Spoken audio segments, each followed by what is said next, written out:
1922 Pejuang Siliwangi. Satu untuk semua, semua untuk perjuangan. Pejuang Siliwangi. Pejuang Siliwangi. Assalamualaikum warahmatullahi wabarakatuh. Saya Cepi Faridi Hikmat, kembali menemani Anda dalam program Siliwangi 1922. Hari ini kami akan membahas seputar pemberontakan PKI dari masa ke masa. Gerakan dan pemberontakan Partai Komunis Indonesia atau PKI diawali sejak masa penjajahan kolonial Belanda tahun 1926-1927. Kita coba untuk membuka lembaran dulu di Sumatera Barat 26 Juli tahun 2026, bahwa masyarakat di sana wajib untuk menyerahkan uang untuk membeli keperluan senjata bagi mereka dalam melakukan pergerakan gerakan yang bersifat ilegal. Akhirnya di sana mereka bisa menanamkan pengaruh besar di Sumatera Barat. Selain itu, mereka juga melakukan aksi propaganda di kalangan bawah seperti buruh tani dan juga perkebunan. Nah, tokoh pemeran utama pada saat itu diantaranya Said Ali Idrus, Sahrul, Yosef, Baharudin, dan seterusnya. Yang kedua, pada masa pasca kemerdekaan Republik Indonesia, kita kenal dengan peristiwa Madiun 1948, bahwa pemberontakan PKI Madiun itu terjadi pada 18 September 1948, peristiwa sejarah Indonesia yang melibatkan beberapa partai politik pada saat itu, organisasi yang berhaluan kiri yang notabene kontra terhadap pemerintahan yang sah di bawah kepemimpinan Soekarno-Hatta.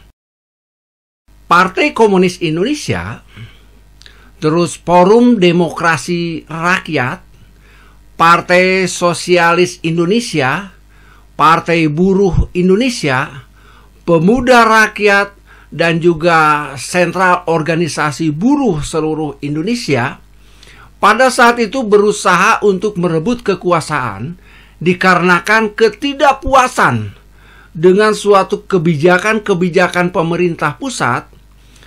Nah, latar belakang dan juga tokoh di dalam pemberontakan PKI Madiun 1948, satu, penerapan kebijakan RERA. Terus yang kedua adalah Kabinet Amir Saripudin itu dinonaktifkan dan dianggap merugikan pemerintahan Republik Indonesia pada saat perjanjian Renville dengan Belanda.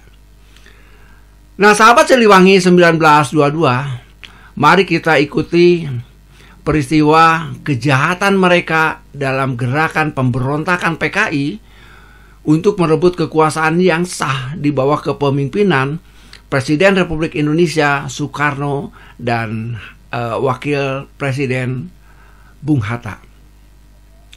Mari kita lihat. Jangan bilang PKI tidak bersalah. Peristiwa Madiun 1948 itu ulah biadab PKI. Dan betapa pahitnya omongan Aidit yang bilang ulama itu tanpa kerjaan, kitabnya yang banyak, yang bisa buat bendung kali Ciliwung tidak berguna. Indonesia tidak butuh ulama.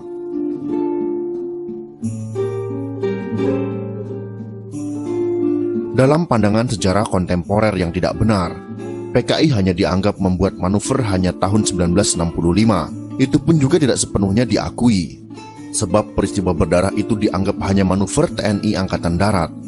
Kemudian dibuat kesimpulan bahwa PKI tidak pernah melakukan petualangan politik. Mereka dianggap sebagai korban konspirasi dari TNI Angkatan Darat dan ormas Islam anti PKI seperti NU dan lain sebagainya. Kita akan melihat mengenai latar belakang lahirnya pemberontakan PKI Madiun. Kedua, kita akan melihat bagaimana jalannya pemberontakan. Dan terakhir, kita akan melihat bagaimana upaya penumpasan terhadap pemberontakan. Maka dari itu, Yuk kita bahas konsep kita yang pertama.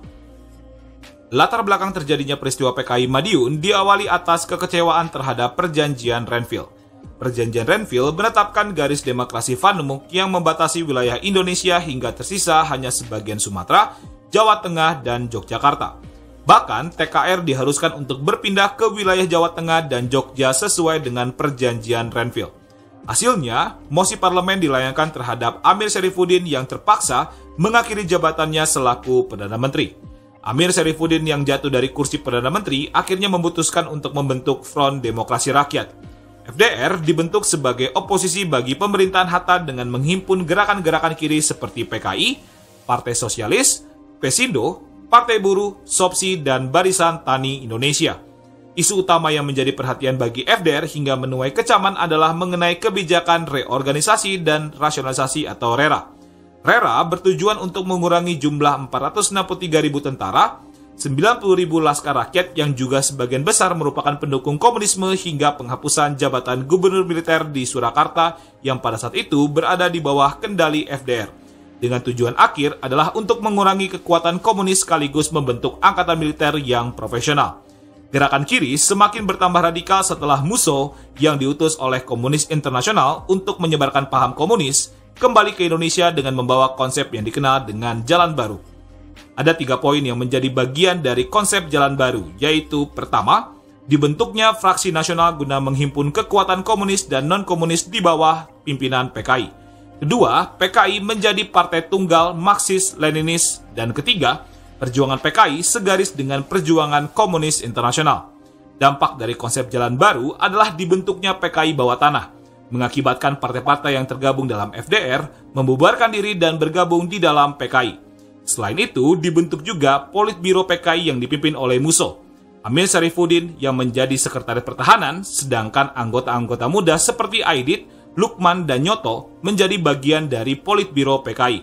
Terbentuknya PKI pimpinan Musso dan Amir menjadi awal dari tindakan PKI untuk menciptakan negara komunis di awal-awal lahirnya Indonesia.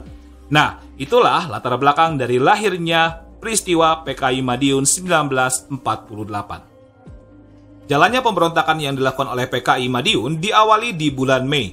Aksi mogok dilakukan oleh FDR dengan menghimpun massa di pabrik tekstil milik negara di Delango. Aksi PKI semakin radikal setelah bulan Agustus, Musso yang kembali ke Yogyakarta melakukan aksi provokasi kepada pemuda, tentara, dan serikat buruh untuk melakukan aksi demonstrasi dan pemogokan. Aksi provokasi dimaksudkan untuk mengambil alih lahan-lahan milik tuan tanah di daerah Surakarta. Aksi PKI pimpinan Musso yang pro-Soviet ternyata sangat membahayakan posisi RI yang kala itu sedang mengupayakan menarik simpati dari Amerika Serikat. Pemerintah berupaya untuk mencegah pengaruh Musso yang semakin meluas dengan membebaskan Tan Malaka untuk menjauhkan golongan kiri dari Musso, namun berakhir dengan kegagalan. Menginjak tanggal 13 sampai dengan 16 September tahun 1948, pergerakan PKI yang semakin masif untuk melakukan provokasi nyatanya menimbulkan bentrok pertamanya dengan TKR.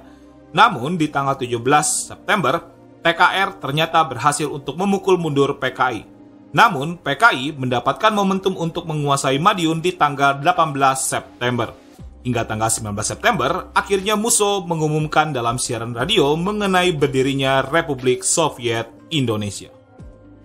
Selanjutnya, kita akan melihat akhir dari pemberontakan PKI Madiun.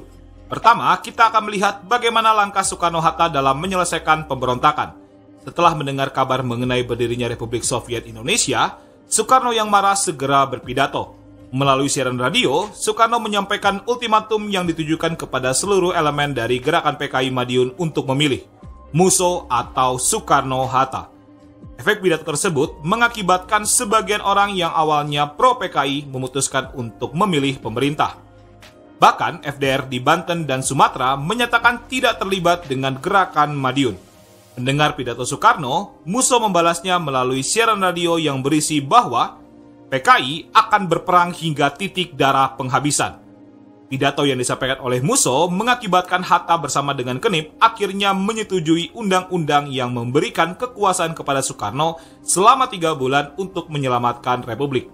Soekarno yang diberikan kuasa akhirnya meminta kepada jajaran TKR untuk melaksanakan operasi penumpasan PKI Madiun dengan menunjuk Nasution dan Gatot Subroto selaku pimpinan operasi untuk melakukan penumpasan. Dampaknya, TKR berhasil untuk memukul mundur PKI keluar dari Madiun hingga berhasil menembak mati Musso dan menangkap Amir Syarifuddin hingga mengakhiri PKI Madiun 1948. Itulah akhir dari pemberontakan PKI Madiun. Kesimpulan dari materi pemberontakan PKI Madiun 1948 yaitu pertama, latar belakang pemberontakan terjadi karena kekecewaan terhadap perjanjian Renville, pembentukan FDR, RERA, dan konsep jalan baru yang diperkenalkan oleh Musso. Kedua, jalannya pemberontakan PKI Madiun diawali dari pemogokan FDR di pabrik tekstil negara, gerakan PKI yang semakin radikal di bawah Musso, bentrok TKR dan PKI hingga penguasaan Madiun, dan berakhir dengan pengumuman berdirinya Republik Soviet Indonesia. Ketiga, akhir pemberontakan yaitu dilaksanakannya operasi militer yang dipimpin oleh Nasution dan Gatot Subroto hingga mengakhiri Musso dan Amir Syarifuddin. Sahabat Siliwangi 1922, itulah peristiwa yang membuat luka hati Ibu Pertiwi. Dari gerakan pemberontakan PKI yang menghalalkan berbagai macam cara. Dan selanjutnya, nanti kita akan bahas bagaimana ambisi dan nafsunya PKI untuk tetap merebut kekuasaan yang sah di era tahun 1965 melalui gerakan yang kita kenal G30S PKI. Sahabat Siliwangi 1922, don't go anywhere dan tetap di channel Siliwangi 1922. Sampai ketemu di episode selanjutnya. Sekian, terima kasih. Assalamualaikum warahmatullahi wabarakatuh. Siliwangi, jiwa raga. 1922 Pejuang Siliwangi. Satu untuk semua, semua untuk perjuangan. Pejuang Siliwangi. Pejuang Siliwangi.